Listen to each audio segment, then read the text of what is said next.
Music City News 2 Weekend starts now. Erratic, yes. I mean, it appeared to our officers that he was emotionally disturbed in some way. Rutherford County Sheriff's deputies say they were forced to shoot a man when he attacked them. Good evening, everyone. I'm Erin Holt. 2 sheriff's deputies are on paid administrative leave while the incident is under investigation. The shooting happened on Bradyville Pike early Saturday afternoon after deputies say a 28-year-old construction worker became violent. News 2's Amy Napier-Viteri has the details. The Rutherford County Sheriff's Office started getting calls around 11 o'clock Saturday morning. Reported that a man had lunged at her vehicle trying to strike with either metal or wooden object. Several people called 911 with the same strange story. They said the man was picking up bags of trash like this one here along Bradyville Pike, ripping them open and throwing the contents onto their cars. They also say he was trying to jump on top of their cars when they would slow down to try to avoid hitting him. According to investigators, the man, who they say is a 28-year-old Honduran native, had been working construction at this home on Bradyville Pike near Murray Kittrell Road. He'd been acting normally, in a great mood, and all of a sudden something changed, and he took off acting oddly. When deputies got to the area, they tried to approach him on foot, giving him instructions in both English and Spanish. He'd alternately sprint away from them. He would leap about. He would strike martial arts poses with these, what they described as 2 metal spikes about yay long. Deputies followed the man for about half a mile down Bradyville Pike. After talking with him didn't work, they tried a chemical spray. They sprayed him several times with what's described as a mixture of pepper spray and tear gas.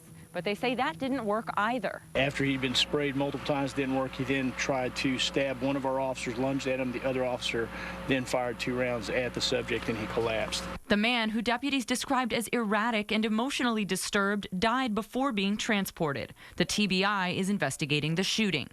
Amy Napier-Viteri, News 2. The TBI routinely investigates officer-involved shootings. The Rutherford County Sheriff's deputies involved are on paid administrative leave pending the outcome of that investigation.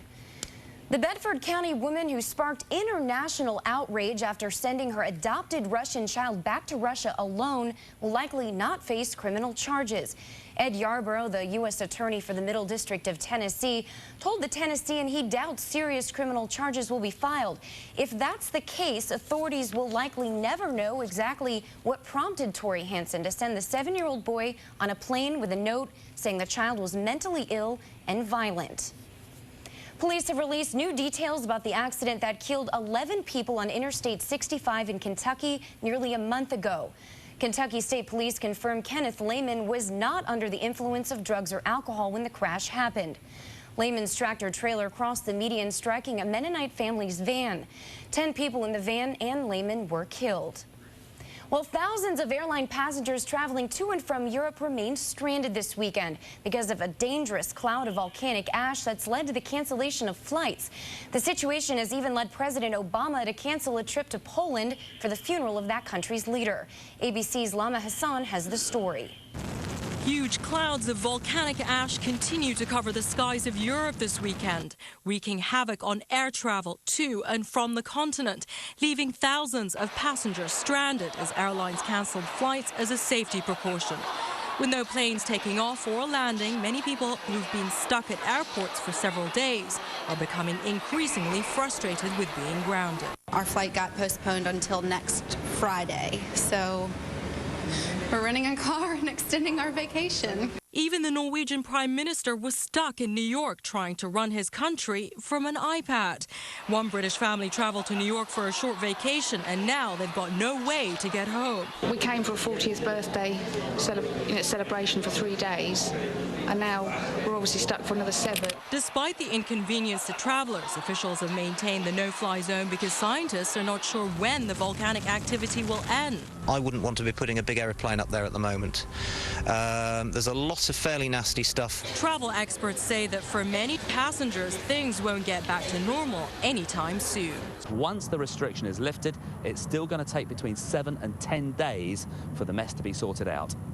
And those passengers will probably have to wait a little while longer because officials will decide tomorrow if they're going to finally reopen UK airspace. But analysts we've spoken with say that probably won't happen. Lama Hassan, ABC News at Heathrow Airport in London.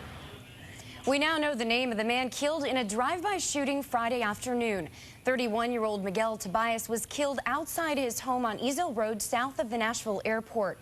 Metro police are still searching for the suspects. Witnesses said they saw a gold or orange Chevrolet Cavalier with dark tinted windows. There is a $1,000 reward for any information.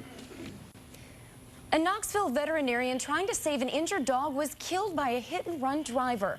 According to the Knoxville News-Sentinel, when a dog was hit by a car, 37-year-old Catherine Gilpatrick came out of her home to help. Gilpatrick was struck by a car while police tried to block traffic. Knoxville police are still looking for the driver of the car that hit her.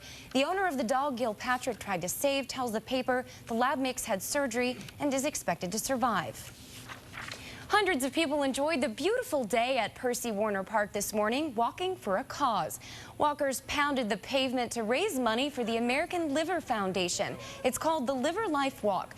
The Nashville group is trying to raise $53,000, and that money will benefit people who live right here. All those funds stay here for liver research, helping patients with liver diseases, and promoting awareness in the schools for kids because liver disease is on the rise with children.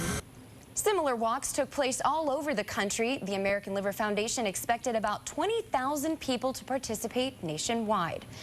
Walkers also hit the streets in downtown Nashville to benefit the city's homeless population.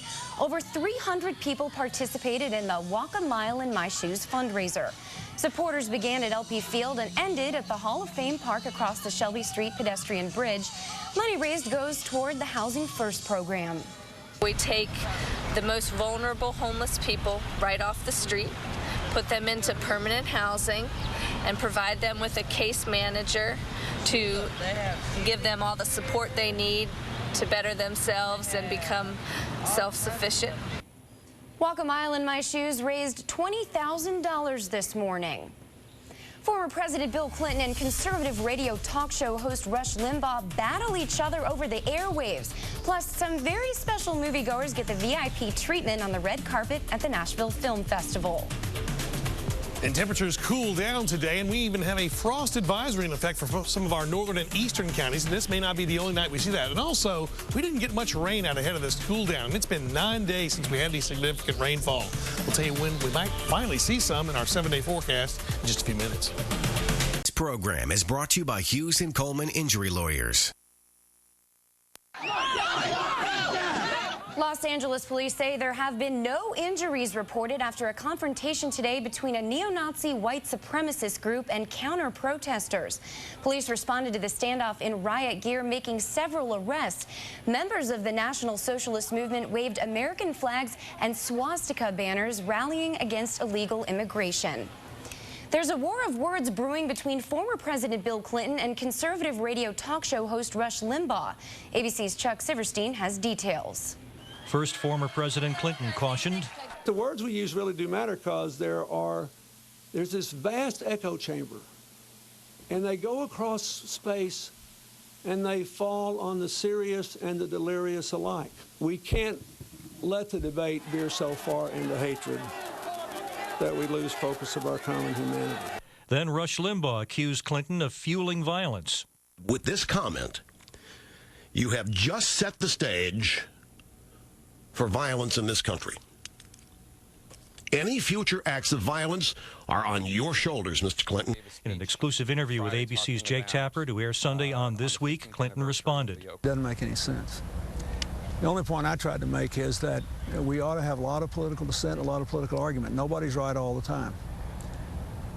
But we also have to take responsibility for the possible consequences of what we say. The war of words arose after Clinton commemorated the 15th anniversary of the Oklahoma City bombing by comparing the anti-government sentiment then and the Tea Party rhetoric now.